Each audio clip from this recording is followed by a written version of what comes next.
Welcome.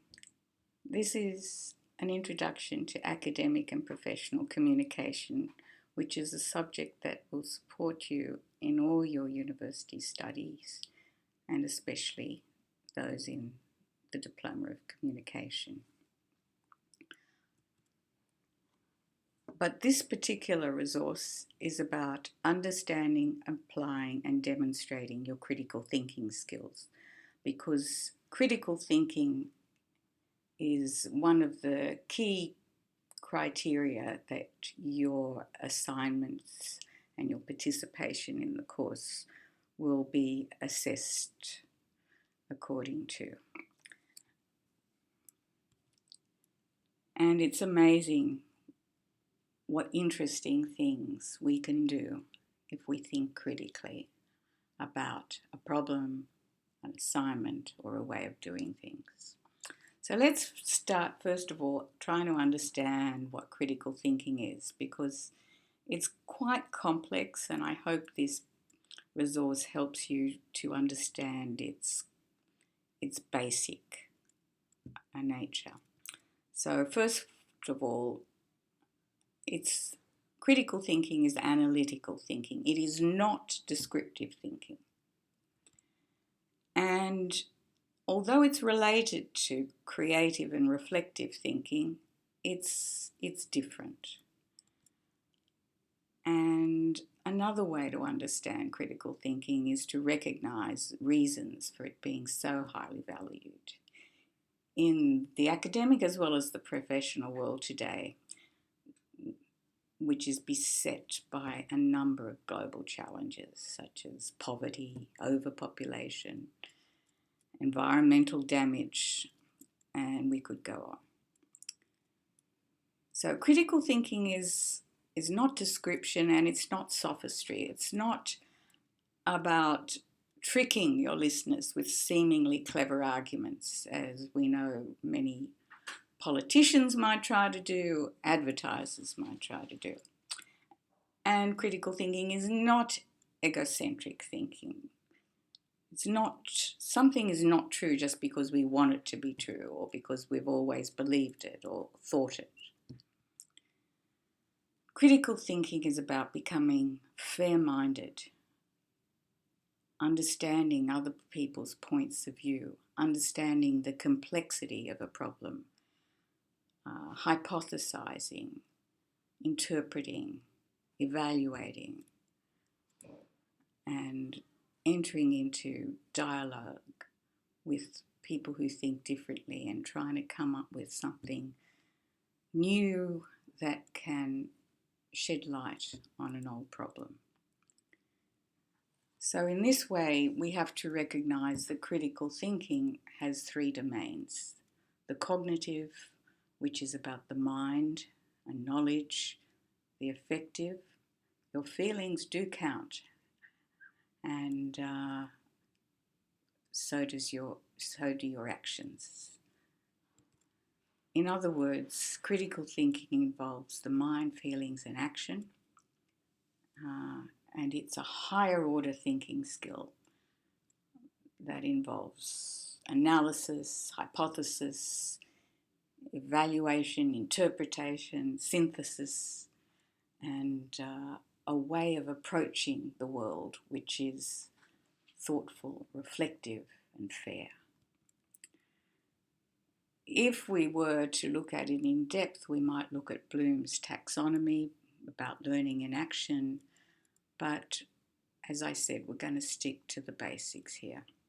So let's look at some of the ways which your lecturers might ask you to demonstrate your critical thinking. First of all, they'll require you to select information that's relevant. But in order to select it, you're going to have to evaluate it. And evaluation is a higher order thinking skill, which is part of critical thinking. Then once you've got your data and your information, you're going to have to apply your analytical and critical thinking to that data and that information. And finally, when it comes to demonstrating, this is where critical literacy comes in. How are you going to demonstrate that you've been able to engage in deep, critical, independent, and reflective learning? You might have to do this in a discussion group, a presentation, an essay. So simply, critical thinking can be defined as the art of analysing and evaluating thinking, but with a view to keep on improving it. Thinking about thinking, a lot of thinking. Metacognitve means it's above, so it's thinking about thinking. In the context of university study, it involves basically critiquing evidence and arguments, seeing if they're logical, the evidence is necessary and sufficient, and developing your own argument that is convincing because it's evidence-based and logical and fair. My preferred definition is this one, but that's me.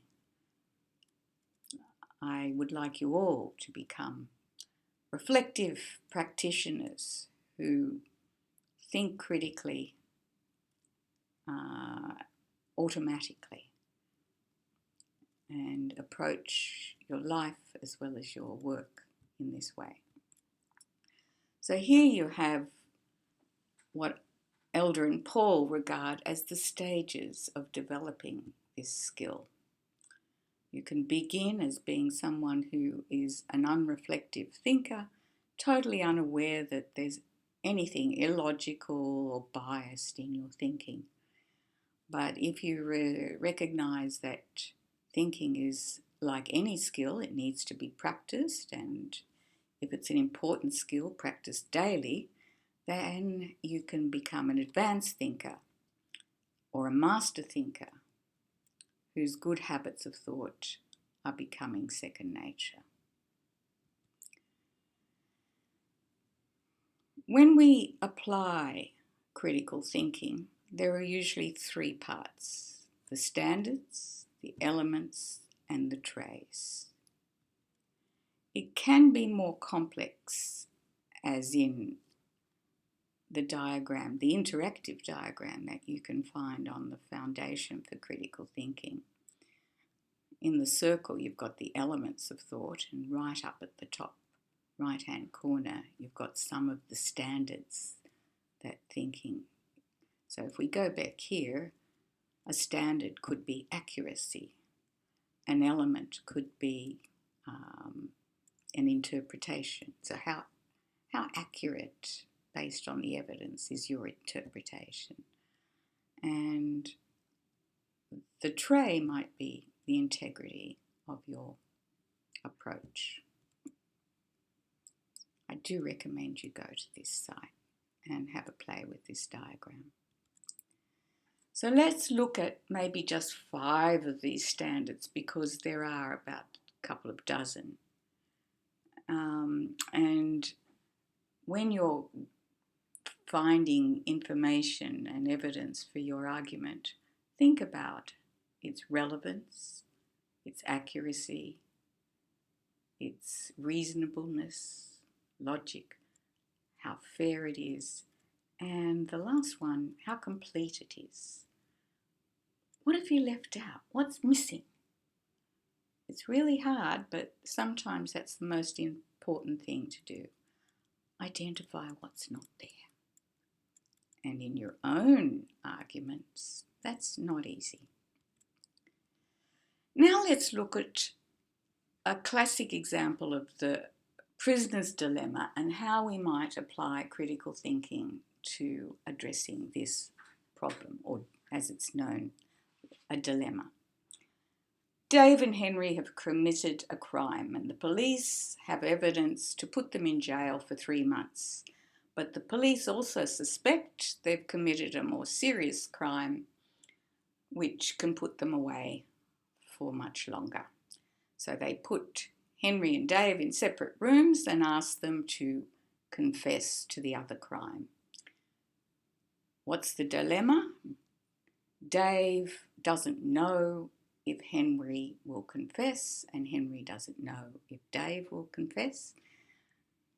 And the police have offered them a sort of devil's bargain. If you confess, you go free if your partner doesn't confess. But if you both confess, then you'll have to serve 5 years instead of 3 months. What would you do if you were Dave or Henry? I suggest you might hypothesize what your partner would do. Others might say, I don't care what my partner does, I'm not going to confess. Others might think, I don't care what my partner does, I better admit that I did this thing wrongly. Some of you might calculate the probability. Anyway, you'd ask yourselves many questions and you'd be hypothesizing, which is a critical thinking skill, something we do every day. If he confesses, then I'll get 20 years if I don't confess, for example. Let's look at a more relevant way of asking questions about problems and apply it to a subject related task. So those sorts of questions that Henry or Dave might have asked involved assumptions and trying to work out how their partner would look at the situation. So what sort of questions would you ask if you were part of a company that was being approached to advertise on YouTube? And you're being told that it's got high volume and that number can only increase. Is that a valid conclusion? And you're also told that the low costs at the of this market are a bargain. Is there any way you can test that claim? You're being told what the salesman believes, and you know that's in their interest. And you're also being told that you better start doing this now because costs are only going to rise. I perhaps should have highlighted in orange the word probably in that last line because that's also important. They'll probably go up. So what are you going to do? Are you going to advertise on YouTube? What are the questions you're asking? You might find that in order to demonstrate that you thought critically about how much your company was going to invest, you reconsidered your initial decision not to by reflecting on what other companies might do. Because even if you don't, they might. You can also demonstrate you thought critically about that by saying you looked at the evidence from several sources and it seems to confirm that sales rose if your people advertised on YouTube. Or maybe it didn't, but you actually researched the area and checked how reliable the statistics were by comparing several sources. And thirdly, you might have said how you suspended your judgment because you didn't have enough information to make any conclusion about whether it was wise to invest or not. So by using language like that, which is tentative, you show that you're thinking deeply You show that you're reflecting, that you're looking for evidence, you're looking at how complete it is, how accurate, how reliable. And this is how you can demonstrate in your language that you've thought about a problem in a deeply critical and reflective manner. And if this becomes part and parcel of your everyday way of behaving in life, confronting problems, studying and working, this is how you can achieve that trait of intellectual integrity. And this is the ethical component of critical thinking.